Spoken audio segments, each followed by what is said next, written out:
Just shut up already. How to quiet your inner critic and getting to work.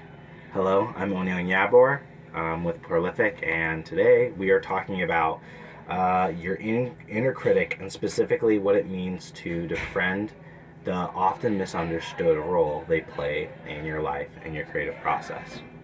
Now, oftentimes there's this dialogue that happens in our head. We decide that, okay, I'm going to go off and start this creative endeavor, right? And because I've decided this creative endeavor, I have this end goal in mind, and this is how it's going to go off. Now, specifically, if we are doing something that's stretching ourselves and truly on the outer limits of our creative potential, we're not going to understand this process fully, right? A lot of it's going to be this unfolding and discovery.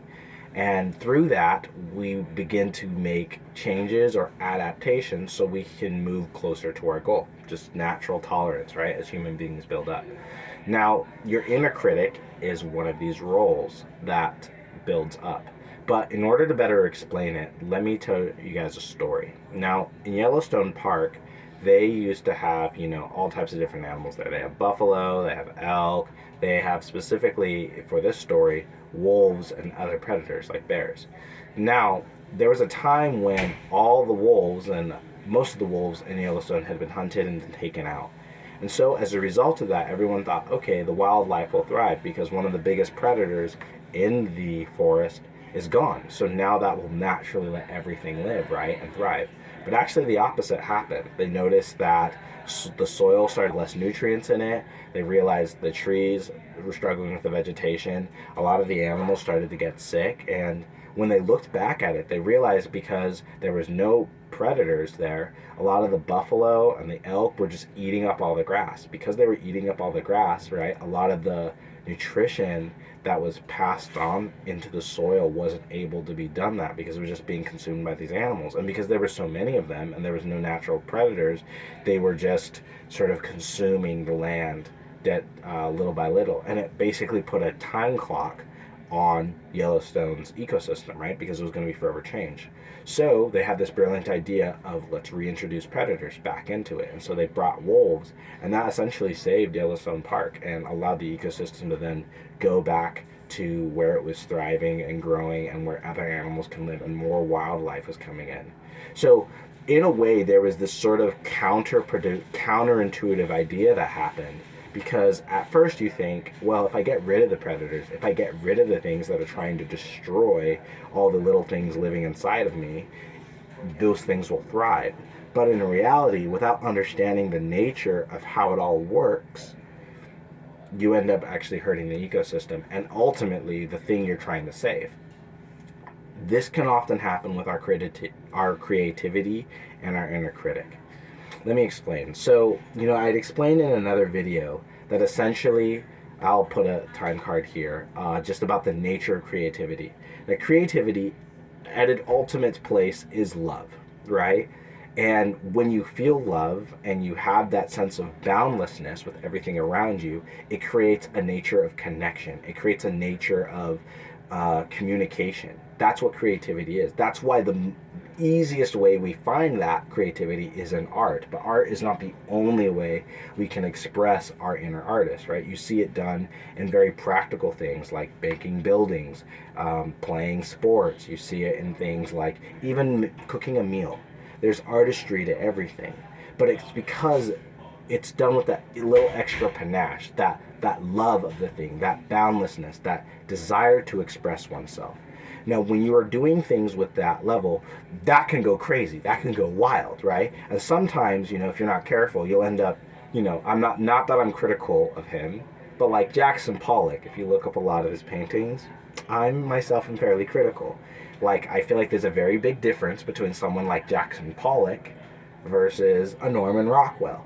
Now, I do think there's appreciation and beauty in both, and I can understand. And low for me to say that one should act and be like the other.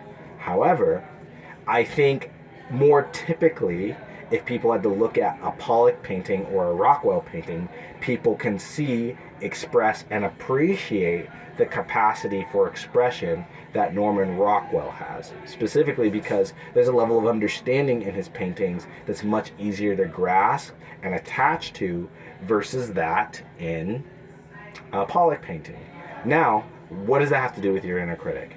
Now, most maladaptation, right, happens because we are trying to survive or get through difficult circumstance. So whether it be I had a critical mom who didn't love and hug me, so I did a bunch of stuff to make her love me, and then, became a people pleaser, and it helped me get through my childhood. But then as I went into the world or whatever, now I'm being, looked down upon, people don't respect me, and I have no backbone, and I get taken advantage of because of that. So this one thing that helped me survive over here as I move and evolve into this different phase now is maladaptive, or holding me back from what I need to do, right? It's sort of bringing it back in line. And so part of being able to adapt, being a capable human being, and ultimately being a creative, is that we can see, okay, this way used to work over here, but it doesn't work over here, so now I'm going to shift, and I can change. And it's the ability and capacity to change and make those decisions that is ultimately going to allow your creativity to unwind itself. However, you don't want to overcorrect, right? And then become, say for instance, go from people pleasing to then becoming such a rebel where you're difficult and impossible to get along with, and you listen to no one, and you're just, impossible and super non-cooperative, because then you've adapted completely any other way. And so often we see this because people forget about love. People forget about what is the source of joy, peace, and the true sense of self and creativity. Right? They stop being connected to source. And so when you stop being connected to that, you then swing the other way and then start doing everything in the opposite. And we so often see that, more often than not, which is why videos like this are even necessary, because if it were that easy, everyone would do it. Now, if you find what I've said helpful, please like and subscribe. It helps grow the channel and spread this message to as many people as I can. Share it as well if you see anyone who needs to hear this message. I would really appreciate it, and I know they would as well. Now, so that for that final part, I want to talk about ultimately, in order to keep from swinging all the way from one side or swinging all the way to the other, how ultimately we have to change the perspective on which we view ourselves. Oftentimes, without meaning to, we'll over-identify with one singular part of us, right? So this is someone, say for instance, who's a basketball player, and then they just begin to think, I'm a basketball player, and everything's about basketball, and they just do basketball, and they just play tons of basketball. And all they do is ball, ball, ball, and that's great. I actually really love obsessive people, right? However, in recognizing that, a lot of the times that can only work if there's an ecosystem around that to embody that. Now, if you are, say, like Speed Racer, who is obsessed with racing, he had a very obsessive family as well who liked racing, but they took care of each other, and they were an ecosystem that allowed Speed to just sit down and just focus on being a racer. Right? And some people have the fortunate circumstance to have people who are going to fulfill those roles for themselves. However, if you're like myself or like most people, especially as you're moving into this creative light and you're trying to find love and understanding with source, you have to take a more balanced approach. And part of that balanced approach is understanding the different parts of yourself that without meaning to, you might have owned or disowned, right? That's what your inner critic is trying to point you towards. Oftentimes we're always trying to get the inner critic to stop, or we're listening to it all the way. We're not having a conversation, which is what we need to do, right? Because without having an argument, we have to understand that there's a communication happening, and we need to actually go through and befriend our inner critic. So what does that mean? It means rather than seeing yourself as the buffalo or seeing yourself as the wolf, you need to see yourself as the park and recognize that I'm not just the buffalo, I'm not just the wolf, I am all of these things, right? And like my body embodies these things. Just like a basketball player can learn how to cook, can learn how to play piano, can learn how to make a business, write a book. You can do all these different things with the same temporal space and time capacities. What that means is my hands, they can make coffee, they can play basketball, they can punch someone in the face, they can pick up a child, they can chop wood with an axe. My hands don't change, but the things they're capable of do, just like you can.